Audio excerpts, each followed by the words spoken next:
I just wanted to enter. I wanted to enter like it was a regular show from the side. Put the mic stand away. Oh, it is great to be here. And by here I mean home. It is great to be at home. It is great that you are there. It's great that you're at home as well. This is amazing, right? Virtual from this. I'll say this is a kind of an ideal setup for an introvert, is I get to talk to all of you and then leave immediately. Right? Any of you. I am an introvert. If you know your personality assessment, I am a type A blue square conscientious INTJ with the sign of Aquarius. That means that I am a stubborn, ambitious introvert who likes long walks on the beach by myself. Going out there on my own. I like it. I'm curious where are people joining from. Go ahead and share in the chat, right? We got to add, that's the standard Zoom question with a big group. It's like, where are you joining from? Share that in the chat. I'm currently in Panama. My wife and I moved to Panama for her job a couple of months ago. And it's interesting, like moving during a pandemic is tough, but like, it's kind of weird. Like if you're supposed to stay at home, you can go outside if you just move where your home is. It's a nice thing that we did there in quarantine. I like it. So we've got a lot of College Station in Texas representing. Go Aggies. We'll say that. Texas, Australia, right? Changing from a different time zone. I think it's great. We've got Ohio and New York. Shout out to all those places, right? Look at that kind of incredible diversity. I love it. Some people coming in from New York. My wife and I were living in New York at the beginning of the pandemic. We lived in a 400 square foot apartment in the East Village. And we started going stir crazy at the very beginning when we were kind of quarantined at home. It got to the point that we started building pillow forts just so we'd have a new room to explore. And we also, I don't know if anyone, like a thumbs up, if anyone else is like rearranging their furniture every so often, like more frequently now because of panic, because it makes the room feel a little bit different. It's not really like feng shui as so much as like feng shui too much time on your hands. Shout out to the people from Ohio, Cincinnati, representing my hometown. Ohio's interesting because the state motto of Ohio is the heart of it all, which is pretty bold for a state that gets confused with Iowa. The heart of it all. It's not the heart of the United States. It's not the heart of North America. It is the heart of it all. Very bold. I don't know if we're having people from Michigan. Growing up in Ohio, I had to I learned to not like the state of Michigan. And for me, it actually has nothing to do with the rivalry. Right? It has nothing to do with the Ohio State-Michigan rivalry. It has entirely to do with the fact that people from Michigan are in love with the fact that their state is shaped like a hand. You guys notice that? You ask someone from Michigan where they're from, and immediately it goes up, right? Yep. We see it there. There's people like, where are you from? And it's like, well, if Michigan is here, I'm right here. It's like no other state does that, right? Like if you ask me where I'm from in Ohio, I don't make a makeshift Ohio. Well, like Cincinnati. Right. Italians aren't like, well, if Italy is a Buta, I'm from the Salerno. That is a terrible Italian accent. That is awful. Right, but yeah, so it's amazing to see where people are joining from geographically. I'm curious, where are you all joining from physically? Are you in your living room, in your bedroom, in your kitchen? Hopefully no one's in the bathroom. You can like take a break. You can do that one on your own. Marietta, I haven't seen you in a little while, Marietta. Good to see you. What a wonderfully vibrant pink shirt. Just makes you smile. We've got some in the car action, which I think is one of the best ways to join a meeting. Julia is making us all jealous with a popsicle of some sort. So we got bedroom, we've got work, living. Because this is a fascinating thing about virtual, right? Is like we get exposure into people's homes. It's so crazy if you think about it. Like you can see my home here, right? You can take a look. Maybe you're playing my favorite virtual meeting game, which is what's in that person's background. Right, you all are seeing that here. Like you can see in mine, I've got this wonderful bookshelf. Now I'll give you a tip. So my wife and I both decorated this. My wife decorated one shelf and I decorated the other. Can you guess who is who? Because this is my wife. Top up wife. My wife. Like I got plant. I got foliage. Like earth, like life is there. My brother painted this. Shout out to my brother, David, who painted a watercolor painting for our engagement present. And we've got not one, but two pictures of the two of us. It's very, very sweet. It's adorable. And then this is my shelf. I've got a humor notebook. I've got a mic stand. And then I tried to do the book thing. I tried to do the credibility bookshelf, but I don't have a lot of books, so it just looks like I can't read. He tried. And here's the sad thing about this book. Those are all books that I have written. Right. Actually, that one's my wife wrote. So that's not credibility. That's narcissism. That's what's happening right there. This side, though, this side is a little bit different. This side, I've got the diploma. I've got my diploma up over here. And I'll admit, my wife doesn't understand this. My wife is German. And she's like, they don't do this in most other countries. They don't put their diplomas on the wall. And she's like, why? I don't understand why you would do that. And it's like, I went to school in the United States. This is the most expensive artwork that we own. A lot of money to get that. So I don't know if other people are doing that or not, but I don't know. It's pretty incredible to see other people's backgrounds. Like Tony has a really good actual credibility bookshelf. If we look at Tony Pearson, he's got like an actual credibility bookshelf going on. I think that it's quite impressive. How many of those books have you read, Tony? The ones I wrote, these two. Okay, so I'm not the only one with the ones that I wrote. Okay, I like that. And then about the other ones, how many of those have you read? I don't think any of them. No, just for looks. Just for looks. I love it. Tony's shirt also, though, blends in with his skin. So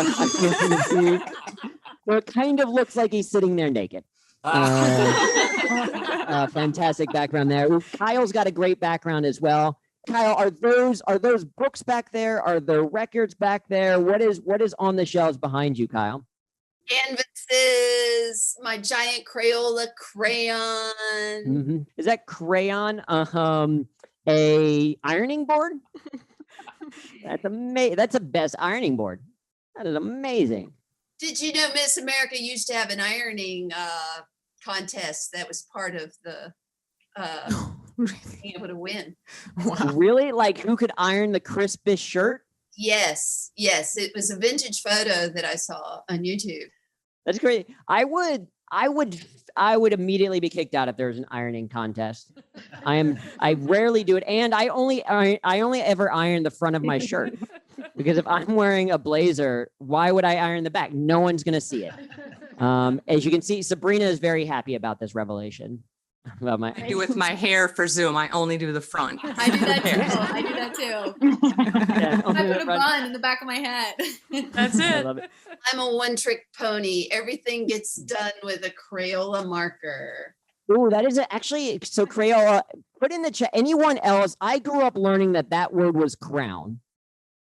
Anyone else? Is that just in Ohio? Is that just a like my family thing? Right? Were we just like anyone else? Like Gracie in the chat was like, absolutely not. Is it crown? And no way could that be. No one would know that you just read wrong. You can't pretend like it's a pronunciation thing. You just don't know how to read. I like it pronounced. Julia's on board. Okay, I like that. I love it. But it's so many fantastic backgrounds, I think. And that's such a weird thing about the pandemic, right? Is we're coming into people's homes, and it's wonderful to see everyone's like so many people's cameras on. I'm always a little bit skeptical of the people who have their cameras off all of the time, right? Because I'm sure I just wonder like, what are you hiding? Right? Like, is it a bad hair day? Which like we all have bad hair days these days. Like none of us are going to the stylist, right? So bad hair day. Are you like shoveling food into your face? Is that why your camera's off? Like, are you embarrassed by like a Backstreet Boys poster on your wall? Like, I'm always curious, like why is the video off? It was so interesting at the beginning of the pandemic. They had those big events with celebrities. And I remember this one that Elton John was playing the piano and he had a basketball hoop in his background and like just two basketballs that had not been put away. Yeah, I saw that. If you remember, like it's Sir Elton John, he's like singing this amazing song, and you're like, do we need to clean out that clutter? No, not at all. Like it's clear that the music that matters the most in that situation. And it's weird, I think, performing for a group when no one has their video on, because you're basically just looking at LinkedIn profile pictures, right? It feels like you're performing to a Guess Who board. Like a bunch of pictures. It's like, all right, the next presenter, let's see. Does the next presenter is he wearing glasses? Nope. Okay. All of those are going to go down. Nope. Next person, is she long hair, brown hair? Yep. Okay, it's gonna be her. That's gonna be the person that's next. I think. Okay, so we've covered geography, we've covered physically. Where are you joining from mentally? How are you all feeling? Go ahead and share in the chat where you're joining from mentally. I'll tell you, I'm excited. I think I'll admit though, like I feel like, yeah, in crisis mode, hungry, stress, excitement. Anyone, I think a lot of us are tired, right? I think this is certainly like gone on longer than we thought. Anyone else kind of feel like that? Like I think at the beginning of the pandemic, we were kind of like, you know what? I'm willing to sacrifice. I can go 4-5 weeks, stay indoors. It'll be great. Right. And then it's like just so much long. I think a lot of us were like, okay, summer might be tough, but we just got to get to the fall. Right. The problem is that we never specified which fall. Right. Like fall of 2020. No. Fall of 2021. Maybe. Fall of humankind, of society. That's probably when it's going to be real, I think. I don't know, because the experience is different for everyone. The COVID, like working from home experience is different for everyone. I think, certainly for essential workers, way tougher because they always had to go in, right? Shout out to our essential workers. For a while in New York, we were applauding them every single night at 7 p.m. And then we got tired of that, apparently. We're like, they were still out saving lives, but we're like, we just can't do the applause thing for much longer. But let's give them applause now. We can celebrate them right now, right? The essential, the people out there. Right, because that's obviously the toughest. I think a lot of people also were new to working from home. I think a good number of people realized that they weren't as good at working from home as they were homing from work. A lot of people were way better. Like it was way easier to check Facebook or scroll through Instagram or like spend some time on TikTok in the office than it is to actually be productive when you also have to feed the kids and walk the dog or feed the dog and walk the kids, right? So much harder with all that stuff because we're now living with our 2.0 coworkers, right? Or with our roommates, right? It's a co-loved ones, it's our co-pets, it's copious amounts of home distraction, right? These are all the challenges that we have. And that was a challenge for me, I'll admit, because that, like, if I wasn't on the road speaking or performing, I was working from home. I'm used to that. What's new for me is that my wife is also working from home. And I'll admit, she's the best coworker I've ever had. We have lunch together every single day. First coworker that I've ever kissed, right? I feel like that's pretty good. She's an amazing coworker. I'm just realizing like how different our days are, how different our jobs are, because I do this for a living, and my wife works at the UN, at the United Nations, which I did learn recently is actually referred to as the United Nations Organization in most countries, UNO or UNO for short, which is a way better name. If you think about it, UNO is a way better name for the organization because if there is like a dictator rising up, they could be like, wait a second, we're UNO. Nope, skip. If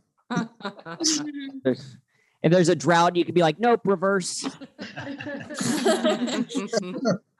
But what's interesting though is like my wife is clearly saving the world in many different ways, but I feel like in some ways we need some more of this levity, right? We need some of this in our lives. We need to be able to laugh more. We need to have these moments of lightness. We need to bring that back. And so the jokes I have, because it's clearly an absurd situation, right? The whole thing is absurd, especially virtual meetings. Like I feel like people have gotten much better at them. People have gotten better at framing of things. But like I remember at the very beginning of the pandemic, you had a lot of people that would join. People would join and they would be down here. They would do the turtle, right? Where it's just the top of their head. Like, why is there so much headroom above that? No one needs to. Or they would do the opposite. They'd be here. They would do the Batman. The hero that we need or deserve. I think people also can't figure out the mute button. I don't know why. People somehow they get stuck on mute and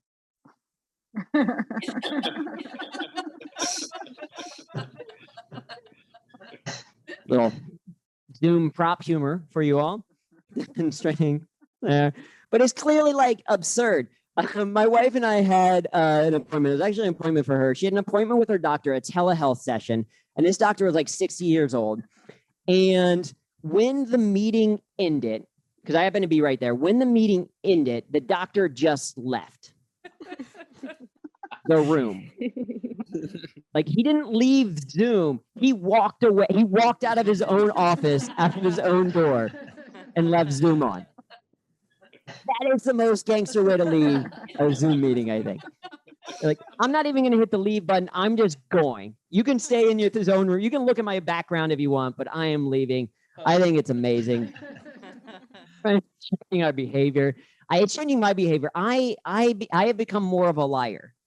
I don't know if anyone else is lying a lot more because of the pandemic. I mean, probably lying down, but I don't know if anyone is like telling lies more because of the pandemic. I am. The number one lie that I am telling is, I'm sorry, I have to run to another meeting. I'm saying that lie multiple times every single day. And every single time I say it, I'm actually lying 3 times, right? I'm sorry, I have to run to another meeting. First of all, I'm not sorry, right? Not sorry at all, because there's no reason that this should have been a 2-hour-long Zoom meeting when it should have been an email. I think we can all agree on that, right? I have to run, right? I'm working from home. I have not left this room for 12 hours. I'm not running anywhere. And the last one is that other meeting that I'm going to is just not being in this one anymore. That's where I'm going. Where I'm headed right now. I don't know. It's such a challenging environment. And I'll admit, I am very, very fortunate. I am in a pandemic sweet spot because my wife and we got engaged in February of 2020, actually in Australia. Shout out to Australia. We got engaged in February in Australia. And this was clearly someone who was like, I want to spend the rest of my life with you. I just did not know it was going to be immediately 24/7.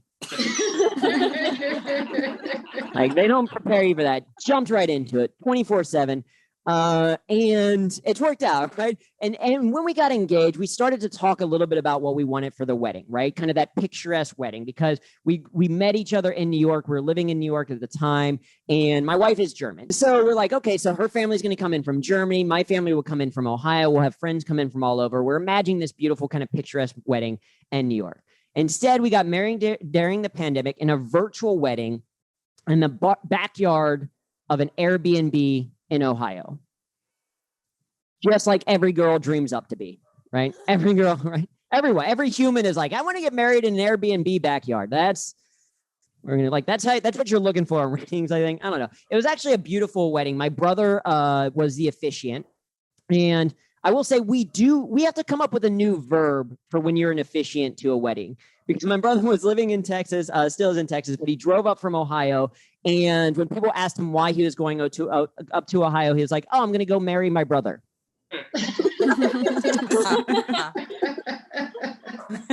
So weird, kind of progressive, I think. Right. So we need a different term, but he came up. And it was just my brother was the officiant. It was my mom. It was my oldest brother, his wife, and their kid. And that was it. We were all socially distanced. We were all far apart. And everything else was virtual. And I don't know if you all have been to a virtual wedding. Thumbs up if you've been to like a virtual ceremony of any sort. If you haven't, it's interesting because a virtual meeting is actually a lot like a virtual wedding, if you really think about it. They're pretty similar because in a virtual meeting, you need Wi-Fi. In a virtual wedding, you need a Wi-Fi. I know.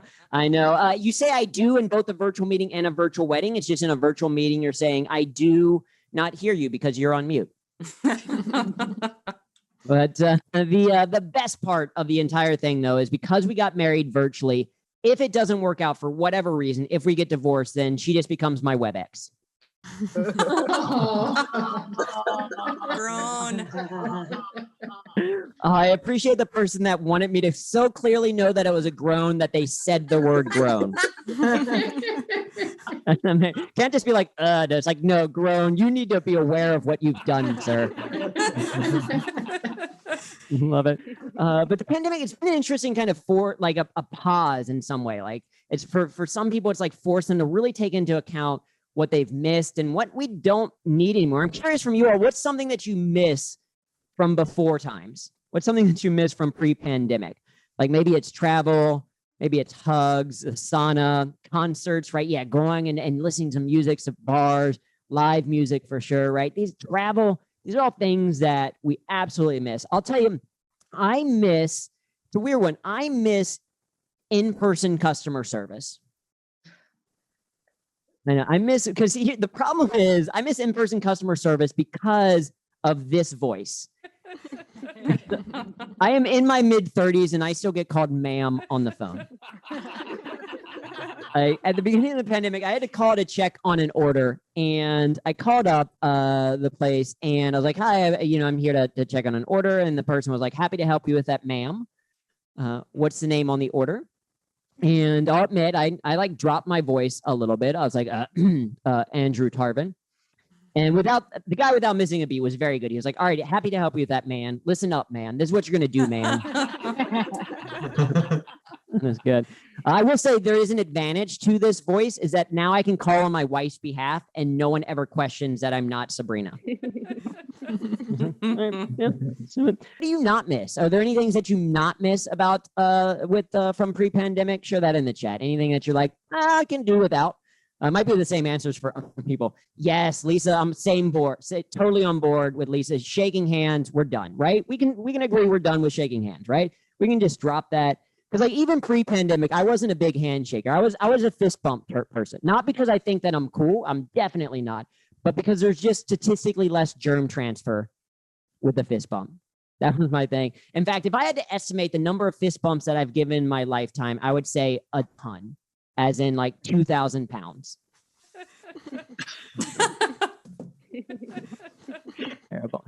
It's terrible. But yeah, I agree. Like, we can get rid of handshakes, blowing out candles. Yeah, that was always a little bit weird. It's like, we're getting ready to serve you this dessert, but spit on it first.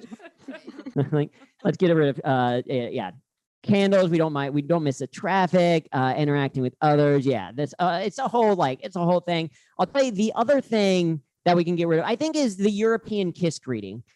Right. I'm sorry for the Europeans, but like, right, depending on what country you go to, you kiss, like it's either one kiss or two kiss or red kiss, blue kiss, right? You can never know. And my problem is, like, as an engineer, you can't mix intimacy and ambiguity in our first interaction. Right. It's just going to be awkward for me. I'm going to make it awkward. I'm going to like kiss the wrong part. I'm just going to like kiss you right on the lips on accident or something. I'm going to kiss the ear. I don't know. I just don't know what I'm doing when it comes to those things. So I think we get rid of all of those things. And maybe that's what we need to do. You need to try to find the silver lining, right? That is something that I try to do a lot, like, because I'm a relatively optimistic person. I get it from my grandmother, I think, and yes, it's the same grandmother as the TEDx talk. If you've seen that, the WTF grandma, same one, super optimistic, and my grandmother's so optimistic. I remember years ago there was a NASCAR race.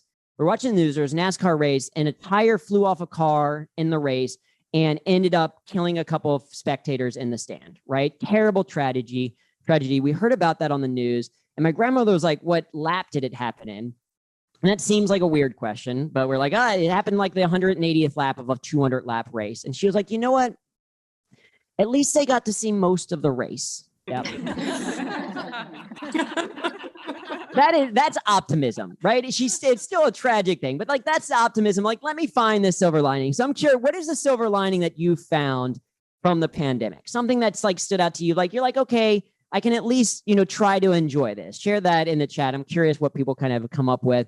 For me, it's names. Like, it's so amazing. Like, you don't have to remember names in a virtual environment because you all showed up with your names, right? Like, I know Kyle, but it's like Kyle's name is right there. I can call it like it's written out. It's spelled like I've got it. Names, because I'm terrible with names. I'm one of those people, like, just immediately. I'm one of those people that says whenever I see someone new, I say, nice to see you. Because I can't say nice to meet you, because what if I've met that person? It means I clearly know that I don't know that we've met. And I can't say nice to see you again, because then that would be like, I would need to know that I've seen you. So you just say nice to see you. That's the blanket statement of like, I don't know if we've met or not. Can't be entirely sure. But names, like, people always try to give you tips. If people are good at names, they're like, all you have to do is say someone's name multiple times in the conversation. And my problem is, like, I take that too far. I go too far with that, because it'll be like, oh, it's nice to meet you, Catalina. Interesting. What do you do, Catalina? Oh, well, Catalina. How about Catalina? Like, I'm that person, like, if it was Beetlejuice, I'd be calling him every 3 minutes, right? Just repeating that name. way too often. I like it. Yeah, we've got an excuse to watch more Netflix. There's virtual jobs all around the world. You can do these virtual environments. More time to talk with family. Some people are like, yeah, more time to spend with your dog. Like your dog loved this. Your dog thinks it's done something well, and they're like, this is an amazing treat for what's going on. The cat is the opposite. The cat is like, I am being punished for something that I have done. This human will not leave. Right, but we get to spend more times with that. We get a preview to retirement, what it's going to look like, right? All of these kind of like trying to find the benefits. I'm the names is a big one for me. I'm so bad with names that I don't use my wife's name. I call her Mia Moore, because I'm always slightly worried that I'm going to forget the name. I know it's Sabrina, I know it, but I'm always slightly worried. Like I'm just worried of the day where I'm going to have to be like, honey, you want to join a Zoom meeting? You want that spelling? I don't know. Always look for the service lining. I'll admit I'm a little nervous about returning to normal for some things. Like, right? Anyone else feeling like? Cause do you remember the social interactions? Do you remember how it goes? And I've been doing a lot of virtual shows and virtual speaking engagements. Like, I'm so used to seeing myself when I perform. I'm gonna have to take a mirror everywhere that I go. Back, look at myself. I think I'll have to ask you guys. Like, excuse me, can someone make barking sounds so I feel like it's an actual virtual meeting? Actual thing. That was a good bark sound. But listen, you all have been so fantastic. Thank you so much for coming out. We really appreciate it. Thank you for coming out by staying in at doors. And I'm sorry, I have to run to this other meeting. We'll see you all later.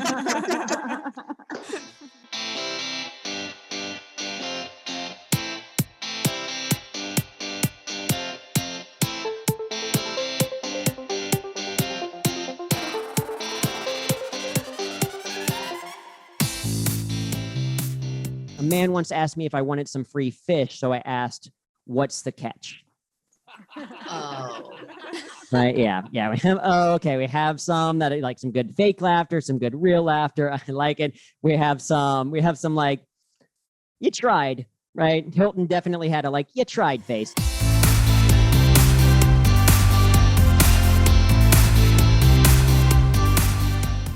Pretty well prepared for this pandemic. I actually majored in acting, like everything's fine, so I'm doing really well.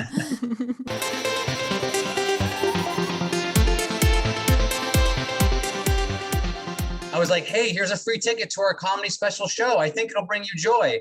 And my friend texted back, I can't commit. I don't know where my laptop charger is.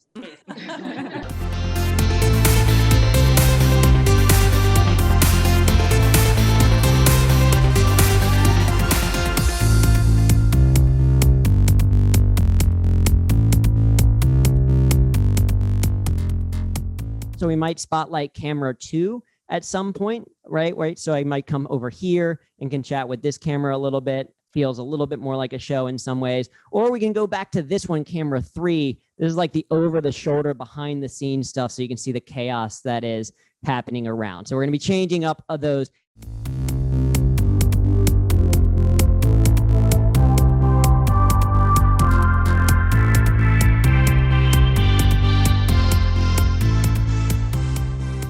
This is a little bit different for a Zoom meeting because this doesn't typically happen, but we're actually going to ask for some people to unmute themselves. If you have a quiet background, so not the people currently in cars, do appreciate the commitment, but if you're not in car, but if you have a quiet background, we're going to ask that you unmute yourself so that we can hear some of that laughter. And so some people kind of say unmute it the whole time. Some people will unmute themselves just to provide laughter. You can sometimes do that trick where you hit the space bar and it just provides that. But we would love to hear laughter because it helps with the overall experience of the show. Because we considered doing a laugh track, but I think I'm way funnier than I think a lot of other people do. And I love puns. So I would just be hitting the laugh track button way too often. Right. So if you have a quiet background, we ask that you do unmute yourself, and we'll practice that so that we know and hear what that sounds like to have some unmuted backgrounds. So let's practice that with another joke. Again, imagine that it's a stronger joke than it really is. But the joke is, I think the key to being a good ghost is to just act super natural. That feels good. It feels good. All right, very good. I will do another one just to practice it a little bit. This is the best. I'm going to give you the good stuff. This is one of the best jokes I've ever written, and I know it's the best joke I've ever written because it's been stolen the most. So you may have actually heard this joke before, but I tell you, I'm the one that came up with this formulation. The joke is, how good are you at PowerPoint? I excel at it. And then the person continued on. They're like, was that a Microsoft Office pun? And my response was, Word. Double whammy. Double whammy.